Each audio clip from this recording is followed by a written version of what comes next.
Hello guys, welcome in my YouTube channel. आज का हमारा टॉपिक है एंटी कोलिनर्जिक ड्रग्स। गाइस, हमने ऑटोनॉमिक नर्वस सिस्टम पढ़ा है। ऑटोनॉमिक नर्वस सिस्टम में हमारा कोलिनर्जिक सिस्टम कंप्लीट हो चुका था गाइस। अब हमारा जो नेक्स्ट टॉपिक है वो है guys anti cholinergic drugs. Guys, तो जो एंटी कोलिनर्जिक ड्रग्स क्या होता है गाइस, जो हमारे कोलिनर्जिक ड्रग्स होते हैं उनमें जो हमारे न्यूरोट्रांसमीटर थे गाइस, उनके इफेक्ट को कम करना और उनको ब्लॉक करना ही गाइस हमारा होता है एंटी कोलिनर्जिक ड्रग्स का वर्क होता है। तो गाइस क्या है कि block the effect of ACH guys, यानी एसिटाकोलाइन। जो हमारा एसिटाकोलाइन होता है गाइस, उसके इफेक्ट को ब्लॉक कर देना ही, और यह कोलिनर्जिक जो भी रिसेप्टर्स है हमारे, उनको ब्लॉक करना हमारा क्या होता है, एंटी कोलिनर्जिक ड्रग्स का वर्क होता है गाइस। तो जो हमारे कोलिनर्जिक ब्लॉकर्स है गाइस, ये हमारे 2 टाइप्स के होते हैं। एक तो एंटी मस्कुरेनिक ड्रग्स होते हैं, एक एंटी निकोटोनिक होते हैं। गाइस, हमने कोलिनर्जिक ड्रग्स के जो रिसेप्टर्स पढ़े थे गाइस, वो 2 टाइप्स में पढ़े थे हमने, निकोटोनिक थे और मस्कुरेनिक थे। ऐसे गाइस इसमें भी हमारे एंटी मस्कुरेनिक ड्रग्स होंगे एंड एंटी निकोटेनिक होंगे। एंटी मस्कुरेनिक ड्रग्स वो होंगे गाइस जो मस्कुरेनिक रिसेप्टर्स पे वर्क करेंगे, और जो एंटी निकोटोनिक है वो जो हमारे निकोटोनिक ड्रग्स पे वर्क करेंगे। जो एंटी निकोटोनिक होंगे हमारे 2 टाइप्स पे होंगे, 2 साइड्स होंगी उसकी। एक गैंग्लियन ब्लॉकर्स होंगे गाइस, एक न्यूरोमस्कुलर ब्लॉकर्स होंगे गाइस। अब हम क्लासिफिकेशंस पे आते हैं गाइस कि एंटी कोलिनर्जिक ड्रग्स का क्लासिफिकेशन क्या है गाइस। तो एंटी कोलिनर्जिक जो ड्रग्स हैं इनके क्लासिफिकेशन हम 3 क्लासेस में करेंगे। फर्स्ट हमारी नेचुरल अल्कोलॉइड्स होते हैं गाइस, सेकंड हमारा सेमी सिंथेटिक अल्कोलॉइड्स होता है, थर्ड हमारा सिंथेटिक सब्स्टिट्यूट्स होते हैं। तो फर्स्ट है हमारा नेचुरल अल्कोलॉइड्स। नेचुरल अल्कोलॉइड्स में गाइस सिर्फ हमें 2 ड्रग्स की स्टडी करनी है। फर्स्ट हमारा एट्रोपिन है, सेकंड हमारा हायोसिन है गाइस। सेकंड हमारा सेमी सिंथेटिक डेरिवेटिव्स है, जिसमें हम 3 ड्रग्स पढ़ेंगे गाइस। होमोट्रोपिन होगा, इप्रोट्रोपियम ब्रोमाइड एंड टायोट्रोपियम ब्रोमाइड है गाइस। थर्ड हमारा माइड्रेटिक है। माइड्रेटिक्स क्या होता है गाइस, तो इसमें हमें 2 ड्रग्स हैं, साइक्लोपेंथोलेट है एंड ट्रोपिकामाइड है गाइस। थर्ड हमारा anti spasmodic and anti secretory drugs हैं, जिसमें हम पढ़ेंगे propantheline and telenzepine and anti Parkinson's है, एंटी पार्किंसंस एजेंट्स है, जिसमें बेंजोक्सोल एंड बेंजोट्रोपिन। गाइस ये हमारे ड्रग्स के नेम है। तो गाइस ये क्लियर हो चुके हैं। ड्रग्स हमारे 3 क्लासेस में थे, सभी के पार्ट्स भी हमें क्लियर हो चुके हैं गाइस। अब आता है गाइस हम इसके के फर्स्ट हमारा एट्रोपिन है। एट्रोपिन किस तरीके से वर्क कर रहा है, एट्रोपिन क्या है, कहाँ से आया। जो हमारा एट्रोपिन है एक नेचुरल अल्कोलॉइड है गाइस, जो कि हमें एट्रोपा बैलोडिना एक प्लांट का नाम है, जिससे हमें एट्रोपिन मिलता है गाइस। ये क्या नाम है प्लांट का, एट्रोपा बैलोडिना। तो गाइस अब इसकी मैकेनिज्म ऑफ एक्शन है, एट्रोपिन और हायोसिन दोनों ही सेम एक्शन होती है, सेम मैकेनिज्म होते हैं, सेम एक्शन करते हैं। तो जो एट्रोपिन और हायोसिन है क्या करेंगे, बाइंड करेंगे मस्कुरेनिक रिसेप्टर्स, हमारे मस्कुरेनिक रिसेप्टर के साथ में बाइंड होंगे, और जो हमारा एसिटाकोलाइन होगा, एसिटाकोलाइन के इफेक्ट को ब्लॉक कर देंगे, उसको कम कर देंगे। फार्माकोलॉजिकल एक्शन ऑफ एट्रोपिन है गाइस। जो एट्रोपिन होता है फार्माकोलॉजिकल एक्शन के बेस पे मस्कुरेनिक रिसेप्टर्स पे ही काम कर रहा है। मस्कुरेनिक यानी M1 M5 जो थे गाइस, ये हमारे मस्कुरेनिक है, इन पे वर्क कर रहा है। तो फर्स्ट हमारा हार्ट, जब हम एट्रोपिन है, एट्रोपिन जो हार्ट पे वर्क करेगा तो गाइस ये क्या करेगा, इंक्रीज कर देता है हार्ट रेट। गाइस हमारा जो एसिटाकोलाइन हमने अभी पढ़ा था कोलिनर्जिक सिस्टम में, कोलिनर्जिक सिस्टम जो था हमारा, उसमें जो हमारा एसिटाकोलाइन था वो क्या कर रहा था, इंक्रीज कर रहा था हार्ट रेट, और डिक्रीज कर रहा था, सॉरी क्या कर रहा था, डिक्रीज कर रहा था हार्ट रेट को। लेकिन जो हमारा एट्रोपिन है, एट्रोपिन क्या कर रहा है गाइस, इसको इंक्रीज कर देगा। तो एट्रोपिन हार्ट रेट इंक्रीज कर देगा। और अगर हम इसको हाई डोज देते हैं एट्रोपिन की गाइस, तो ये क्या करता है, बीपी को डिक्रीज कर देगा। लेकिन हमारा एसिटाकोलाइन क्या कर रहा था, बीपी को इंक्रीज कर रहा था लार्ज डोज देने के बाद। तो इन दोनों के जो इफेक्ट होता है वो एक दूसरे के एंटागोनिस्ट होता है गाइस। ये कम करता है तो वो ज्यादा कर देता है। तो ठीक है गाइस, ये क्लियर हो गया हार्ट पे। अब हमारी ग्लैंड्स आती है, ग्लैंड्स में क्या करता है, ये डिक्रीज कर देगा, ऑल सिक्रेशन को डिक्रीज कर देगा। हमारी एसिटाकोलाइन इंक्रीज करती है और सिक्रेशन को, लेकिन जो हमारा एट्रोपिन है वो क्या करेगा, डिक्रीज कर देगा ऑल सिक्रेशन को एक्सेप्ट मिल्क। जो मिल्क का सिक्रेशन होता है सिर्फ उसको छोड़कर बाकी जो भी सिक्रेशन ग्लैंड से हो रहे हैं उन सभी को रिड्यूस कर देगा। लैक्रिमल है, लैक्रिमल कौन सी ग्लैंड होती है, जो हमारी आंख में होती है गाइस, जिससे हमारे टीयर्स का सिक्रेशन होता है। सलाइवरी, जिससे सलाइवरी सिक्रेशन होता है, माउथ में होती है हमारी। नेसोफेरिंजियल जो हमारी नाक की जो म्यूकस का सिक्रेशन करती है। टैकोब्रेंकियल जो कि हमारी ट्रेकिया यानी जो हमारी लंग्स में होती है गाइस, गैस्ट्रिक जो हमारी स्टमक में होती है, जो कि गैस्ट्रिक एसिड का सिक्रेशन करती है। एंड स्वीटिंग, जब गाइस हमारी सारी मसल्स का रिड्यूस हो रही है तो हमारी स्वीटिंग भी क्या हो जाएगी, रिड्यूस हो जाएगी। तो ये क्या कर देगा, कम कर देगा। अब आते हैं गाइस स्मूथ मसल्स में। हमारी जो एसिटाकोलाइन थी वो क्या कर रही थी, मसल्स की जो टोन थी उसको इंक्रीज कर रही थी, लेकिन जो हमारा एट्रोपिन है वो क्या कर रहा है, डिक्रीज कर रहा है गाइस।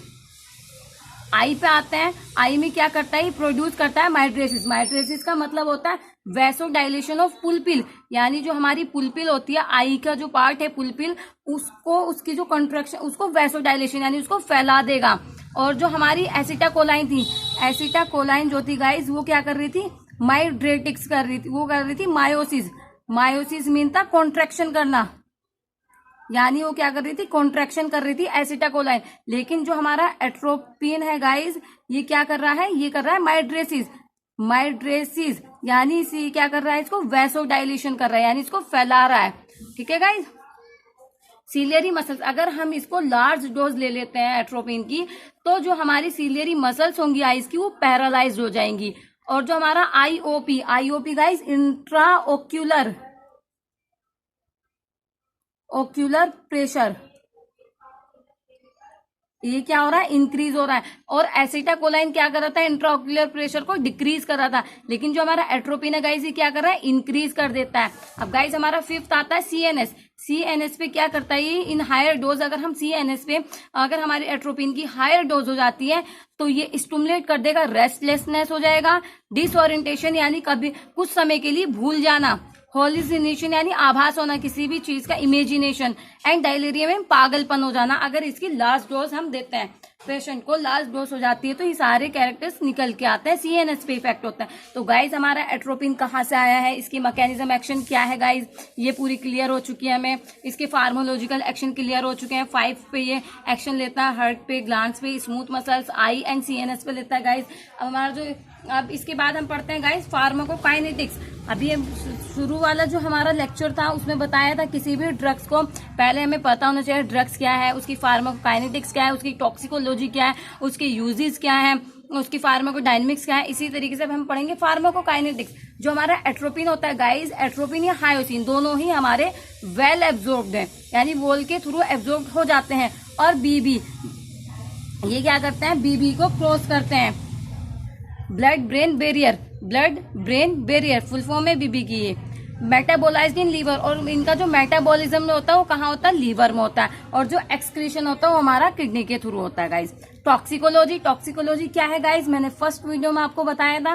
टॉक्सिकोलॉजी का मीन्स है हम लॉन्ग टर्म तक किसी ड्रग को जो यूज कर रहे हैं उसके जो एडवर्स इफेक्ट निकल के आ रहे हैं उसी की स्टडी को हम टॉक्सिकोलॉजी कहते हैं। तो गाइज टॉक्सिकोलॉजी ऑफ एट्रोपिन और हायोसिन दोनों की सेम है। ये आर कॉमन होती है बट नॉट सीरियस नहीं होती। इसमें क्या होगा, अगर हम इसको ले रहे हैं तो जो हमारी आंख है, तो आंखों पे क्या इफेक्ट पड़ेगा इसका, ब्लरिंग विजन यानी धुंधलापन दिखाई देना शुरू हो जाएगा। और जो हमारा जीआईटी है, जीआईटी में क्या होगा, ड्राइनेस ऑफ माउथ में ड्राइनेस आ जाएगी। और जो हमारी स्किन है, स्किन ड्राई हो जाएगी, फीवर हो सकता है। और कॉन्स्टिपेशन, जो हमारा डाइजेस्टिव सिस्टम को अफेक्टेड करता है, कॉन्स्टिपेशन। एंड स्किन रेसेस हो जाएगा।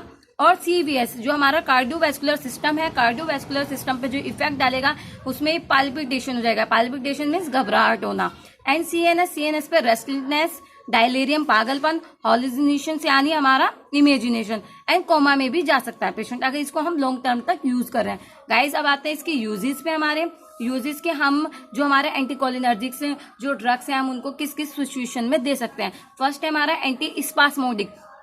Anti spasmodic conditions guys like diarrhoea, dysentery, abdominal pain. अगर डायरिया हो रहा है, डायरिया क्या होता है, वाटर ऑफ स्टूल, डिजेंट्री यानी water of stool with blood, and abdominal pain, या ठीक है। तो गाइज इन तीनों कंडीशन में हम अपने एंटीकोलिनर्जिक ड्रग्स दे सकते हैं। प्री एनेस्थेटिक मेडिकेशन क्या मीन्स है गाइज कि एडमिनिस्ट्रेट 30 मिनट्स बिफोर एनेस्थीसिया, यानी अब हमें क्या करना है, किसी पेशेंट को ऑपरेशन के लिए ले जाया गया तो उसके 30 मिनट्स पहले ही हम उसको इंजेक्ट कर देते हैं ताकि उसकी सलाइवरी जो होता है उसका सिक्रेशन कम हो जाए। ठीक है गाइज। अब इसके बाद जो हमारा आता है थर्ड है हमारा ऑर्गेनोफॉस्फेरस पॉइजनिंग। ऑर्गेनोफॉस्फेरस पॉइजनिंग हमारी क्या है, ऑर्गेनोफॉस्फेरस कंपाउंड हमने पढ़े थे गाइज कोलिनर्जिक ड्रग्स में पढ़े थे, जिसमें कोलिनर्जिक जो ड्रग्स थे उसमें ऑर्गेनोफॉस्फेरस एक कंपाउंड था जिसकी वजह से पॉइजनिंग हो रही है। अगर इसकी वजह से पॉइजनिंग हो जाती है तो हम उसमें जो यूज कर सकते हैं हमारा एट्रोपिन यूज कर सकते हैं गाइज। हार्ट ब्लॉक में कर सकते हैं एट्रोपिन को जो हम यूज करते हैं, bradycardia and partial heart block जो हो जाती है गाइज इसमें हम यूज कर सकते हैं। ब्रेडिकार्डिया का मीन्स पता है ना गाइज, यानी हार्ट रेट का कम होना। ब्रोंकियल अस्थीमा में हम यूज करते हैं गाइज। पेप्टिक अल्सर है, पार्किंसन डिसीज है, मोशन सिकनेस है गाइज। थर्ड, जब भी हम जर्नी के लिए पेशेंट को लेके जाते हैं और उसको मोशन सिकनेस हो रहा है तो 30 मिनट्स बिफोर हम उसको हायोसिन दे सकते हैं, जिससे कि उसके मोशन सिकनेस कंट्रोल हो जाता है गाइज। ड्यूरिंग लेबर के टाइम भी लेबर पेन जो होता है गाइज उसमें हम एट्रोपिन दे सकते हैं गाइज। तो ये हमारा कंप्लीट हुआ गाइज कि एंटीकोलिनर्जिक ड्रग्स क्या होते हैं, एट्रोपिन क्या था, हायोसिन क्या है गाइज। ये कंप्लीट हो चुका है हमारा एंटीकोलिनर्जिक्स और कोलिनर्जिक ड्रग्स कंप्लीट हो चुका है गाइज। तो थैंक यू गाइज।